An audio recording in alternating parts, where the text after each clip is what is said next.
시청자 여러분, JTBC 뉴스룸을 시작하겠습니다.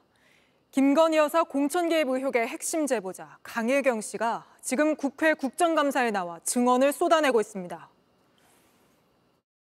이제 김 여사가 명태균과 그 자녀를 챙겨야 된다, 생계 유지를 해줘야 되기 때문에 이제 김 여사는 이제 그 세비로 해서 도와줬던 겁니다.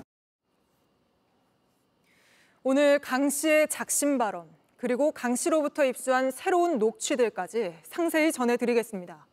그에 앞서 김 여사 이슈가 도마에 오른 또 다른 한 곳, 윤석열 대통령과 국민의힘 한동훈 대표의 면담이 조금 전에 막 끝나서 이 소식부터 전해드리고 가겠습니다. 오늘 자리에선 한 대표의 김 여사 관련 공개 요구를 윤석열 대통령이 받아들였을지가 관건인데 바로 대통령실부터 가보겠습니다. 자, 강희연 기자, 지금 면담은 이제 다 끝난 거죠? 네, 그렇습니다. 오후 4시 50분쯤 이곳 용산 대통령실 내 파인글라스에서 시작된 면담은 1시간 20분 정도 진행이 됐습니다. 당초 4시 30분쯤 시작될 예정이었으나 윤 대통령의 나토 사무총장과의 통화 등 앞선 일정이 늦어지는 바람에 조금 늦게 시작됐습니다. 지난달 한 대표가 윤 대통령에게 독대를 요청한 지 한 달 만에 이뤄진 면담인데요. 이 정진석 대통령 비서실장도 배석해서 독대가 아닌 면담 형태로 진행됐습니다. 이 면담 전 두 사람이 함께 잔디밭을 10분가량 걸으면서 대화를 나누기도 했습니다. 대통령실은 방금 전 이 영상 일부를 공개했는데요. 윤 대통령이 대체로 얘기를 하고 한 대표가 주로 듣는 모습이었습니다. 이때도 정진석 비서실장과 홍철호 정무수석 등이 함께해서 윤 대통령과 한 대표의 독대는 현재까지는 없었던 것으로 파악되고 있습니다. 네, 독대 없이 면담만 이루어진 건데 그럼 거기서 어떤 대화가 오갔는지 취재되는 게 있습니까? 네, 우선 공개된 영상에 따르면 윤 대통령이 홀로 앉고 맞은편에 정진석 실장과 한 대표가 나란히 앉았습니다. 면담 내용은 아직 구체적으로 알려진 건 없습니다. 다만 앞서 한 대표 측은 이번 면담에서 김 여사 문제와 관련한 3대 요구, 그러니까 여사 라인에 대한 인적 쇄신, 또 여사의 대외 활동 중단, 의혹 규명 협조 등을 전달할 거라고 밝혔었죠. 또 정부의 의료개혁으로 야기된 의정 갈등에 대한 해결책도 요구했을 걸로 보입니다. 반면 윤 대통령은 여당이 정부에 힘을 실어줄 것을 당부했을 거란 관측이 나오는데요. 대통령실 고위 관계자는 JTBC에 중요한 건 국정과 당의 의견 일치를 보는 것이라고 말하기도 했습니다. 김건희 여사 관련한 부분도 그렇고 한동훈 대표의 요구사항은 대통령실에서 민감하게 받아들이는 주제들 아닙니까? 윤석열 대통령이 전격 수용할 가능성도 있습니까? 네, 우선 윤 대통령은 이 한 대표의 요구를 듣고 사안에 따라선 직접 입장을 밝혔을 걸로 보입니다. 다만 한 대표의 요구사항을 모두 수용하겠다고 했을 가능성은 낮다는 관측이 나오는데요. 앞서 대통령실은 여사 라인은 없다고 선을 그은 바 있죠. 또 여사 일정을 전담할 이 제2부속실도 최근 공사를 마친 상태입니다. 내부적으로는 김 여사의 사과나 공식 입장 표명도 검토되고 있는 걸로 전해지는데 이러한 이 자체 조치들이 한 대표의 요구에 따라서가 아니라 대통령실의 타임테이블에 맞춰서 진행하겠다는 속내도 읽힙니다. 오늘 면담 결과에 따라선 이 윤한 갈등이 봉합되기보단 재촉발할 수도 있다는 우려도 나오고 있습니다. 네, 알겠습니다. 대통령실에서 강희연 기자가 전해드렸습니다. 한동훈 대표한테 구술받은 내용 제가 간단하게 말씀드릴게요. 한동훈 대표는 오늘 대통령과의 회동에서 나빠지고 있는 민심과 여론 상황, 이에 따른 과감한 변화와 쇄신의 필요성,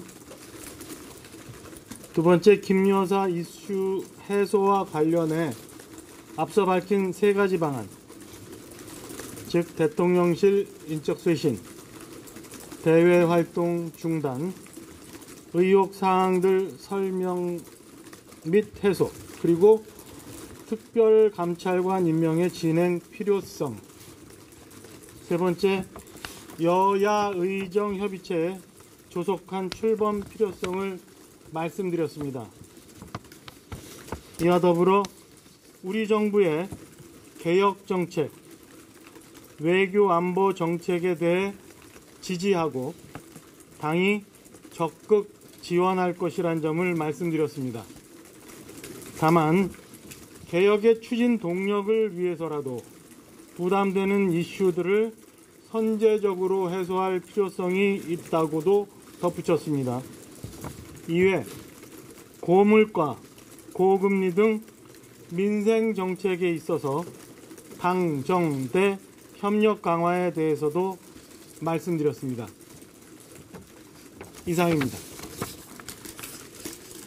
대통령께서는 어떤 답변 주셨는지 좀 말씀 좀 부탁드리겠습니다. 제가 대통령 답변이나 반응을 말씀드리는 것은 적절치 않은 것 같아요. 용산에 취재하시는 게 맞을 것 같습니다. 또 대통령께서 대통령 요구정에 받아들인 건 어떤 걸로 생각합니까? 아까 말씀드린 것처럼 제가 오늘 회동에 배석하지 않았고 대표의 구술 내용을 받은 거라 제가 지금 주신 질문에 답변 드릴 수가 없는 상황입니다.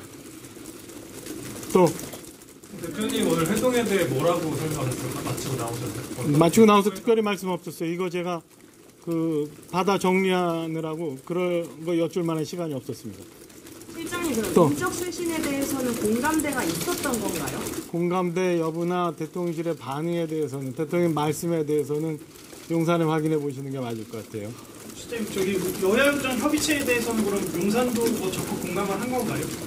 똑같은 제가 대통령 말씀을 옮기는 건 적절치 않은 것 같아요. 그러면 한 대표께서 회동을 마치고 81분 동안 대화 나누신 다음에 나와서 얼굴 표정이나 모습이 좀 만족스러우신지 아니면 좀 그래도 좀 부담이 있는 얼굴이셨는지 알겠습니다. 해가 다 진 상황이라서 제가 대표 표정을 확인할 방법이 없었습니다. 또 장 대표님이 브리핑 하시는 걸로 저희 알고 있었는데 저는 그렇게 얘기한 적이 없어요. 또 네, 지금까지 오늘 있었던 지금 대통령과 이거 한동훈 국민의힘 대표의 면담과 관련해서 이 대표 비서실장인 박정하 국민의힘 의원의 브리핑을 잠시 전해드렸습니다. 어떤 말을 했는지, 한동훈 대표가 어떤 말을 했는지는 밝혔지만 대통령이 여기 뭐라고 답했는지 또 어떤 반응을 보였는지에 대해서는 답변을 하지 않았습니다. 김건희 여사 공천 개입 의혹의 핵심 제보자인 강혜경 씨가 국회에서 증인 선서를 하고는 증언을 쏟아내고 있습니다. 김건희 여사가 김영선 의원의 공천을 줬다. 명태균 씨가 김 여사와 영적인 대화를 많이 한다고 했다. 김 여사가 말한 오빠는 친오빠가 아니라 윤석열 대통령이라 생각한다. 이런 증언들을 하고 있습니다. 물론 당사자들을 상대로 한 추가 확인이 필요하겠지만 강 씨가 위증죄로 처벌받을 수 있는 국감장에서 한 증언인 만큼 파장이 클 걸로 예상됩니다. 먼저 최규진 기자가 보도합니다. 국정감사에 증인으로 출석한 강혜경 씨는 김영선 전 의원의 회계 책임자였고 명태균 씨가 실질적으로 운영한 것으로 알려진 미래한국연구소에서 일했습니다. 강 씨는 명 씨가 거짓말을 하고 있다며 진실을 밝히기 위해 나왔다고 했습니다. 그러면서 명 씨가 공개한 김건희 여사와의 카카오톡 메시지 속 오빠가 가리키는 대상은 윤석열 대통령이 맞다고 주장했습니다. 자신이 직접 명 씨와 함께 김 여사의 통화를 스피커폰으로 들은 적이 있는데 그때도 윤 대통령을 오빠라고 불렀다고 주장했습니다. 김건희 여사 음성을 네. 스피커폰으로 강혜경 증인 있는 데에서 틀은 적이 있습니까? 네. 오빠 전화 왔죠. 잘 될 거예요. 제일 처음에 이제 이 내용이 나왔던 건데 지금 그 녹취는 저한테 없습니다. 그 오빠는 누구를 지칭한다고 생각하십니까? 저는 윤석열 대통령 지칭을 한다고 생각합니다. 앞서 명 씨가 김 여사의 친오빠라고 해명했지만 강 씨는 명 씨가 친오빠와는 소통도 안 하는 걸로 들었다고 했습니다. 또한 강 씨는 김 여사와 명 씨가 첫 만남부터 무속으로 공감대를 형성한 관계라고 주장했습니다. 명 씨가 김 여사와 영적인 대화를 많이 한다고 얘기하는 등 평소 친분을 자랑했다고 덧붙였습니다. 김건희 여사가 이제 명태균 대표를 봤을 때 조상의 공덕으로 이제 태어난 자손이다라고 얘기를 하면서 이제 첫 대면을 했다라고 들었습니다. 강 씨는 명 씨가 김 여사와의 텔레그램 메시지 등도 보여준 적이 있다며 윤석열 대통령이 보낸 이모티콘을 본 적도 있다고 했습니다. 자신은 김 여사와의 녹취 파일을 갖고 있지 않지만 명 씨는 갖고 있을 것이라며 이를 통해 두 사람의 관계를 알 수 있을 것이라고 했습니다. 텔레그램 대화 내용을 일부 이제 보여줬던 부분이 있고 이제 뭐 이렇게 저렇게 이제 내용을 올렸을 때 체리 따봉이라 해서 체리 이모티콘 그거 이제 받았다라고 보여준 적이 있습니다. 강 씨는 명 씨가 김건희 여사와 긴밀하게 소통하면서 여론조사 비용 대신 김영선 전 의원의 공천이 이루어지게 한 것이라고 주장했습니다. JTBC 최규진입니다. 오늘 국감장에선 그동안 공개되지 않았던 녹취도 여럿 공개됐습니다. 전부 공천 개입 의혹이나 여론조사 조작 의혹을 제기할 만한 중요한 녹취들인데 저희가 모두 분석해봤습니다. 먼저 명태균 씨가 여론조사를 해주고 그 대가로 공천을 받아줬다는 의혹이 제기된 김영선 전 의원의 목소리입니다. 김 전 의원은 명태균 덕에 국회의원이 됐다고 말하는데 명태균 씨 역시 김건희 여사가 자신 때문에 의원을 줬다고 말했습니다. 임예은 기자입니다. 지난 2023년 5월 23일 김영선 전 의원은 회계 담당자 강혜경 씨에게 전화를 겁니다. 경남 창원 의창 지역구에서 당선된 지 1년쯤 지난 시점입니다. 내가 뭐 알고 한 건 아닌데 어쨌든 명태균이의 덕을 봤잖아. 덕을 다 봐갖고 국회의원이 됐기 때문에 내가. 명태균 씨 덕을 봤다는 김 전 의원. 어떤 도움인진 명확히 말하지 않습니다. 비슷한 취지 대화는 다른 날에도 이어집니다. 해서 면봉부장에 내가 도움을 그런 영향을 받은 거는 맞지만 그거는 내가 그냥 도움 받은 걸로 감사해야 되지. 강 씨는 명 씨가 대선 여론조사를 대가로 공천을 받아왔다고 말하고 다닌다고 김 전 의원에게 말합니다. 본부장님은 우리가 대선 여론조사 이래저래 해가지고 의원님 공천을 받아왔다 이렇게 말씀하시거든요. 김 전 의원 일부 인정하는 듯한 대답을 합니다. 내가 이제 그거에 영향을 받아서 공천을 받기는 했는데 그게 근데 나랑 직접적인 관계가 있는 건 아니야. 명 씨는 김건희 여사를 언급하며 자신이 공천을 받아왔다고 강조했습니다. 국회의원 누가 주나? 명태균이 때문에 김건희 여사가 선생님 그거 하라고 줬는데. 그러면서 김 여사가 공천을 준 이유는 자신과 가족의 생계 때문이라고도 합니다. 김영선은 간단해. 내가 그 사무실 나오면 여사가 알아서 하고 우리 내 생계가 안 되기 때문에. JTBC 임예은입니다. 윤석열 대통령이 지난 2월 독일 덴마크 순방을 돌연 연기하면서 발생한 위약금이 앞서 전해드린 것보다 늘어나 최소 8억 6천만 원인 걸로 파악됐습니다. 순방에 동행하는 기업 등이 현지에서 체결하기로 한 MOU도 50개에 달했던 걸로 드러나 실제 피해는 집계된 것보다 더 클 걸로 보입니다. 김필중 기자입니다. 올해 2월 윤석열 대통령은 독일과 덴마크 순방을 닷새 앞두고 돌연 연기했습니다. 야당은 김건희 여사 명품백 수수 논란이 연기 사유가 아니냐고 의혹을 제기하면서 재계 피해도 우려했습니다. 당시 순방에 대규모 경제사절단이 포함됐기 때문입니다. 비공개됐던 경제사절단 명단입니다. 참석 기업과 기관은 총 89곳으로 중소기업 약 30곳이 포함됐습니다.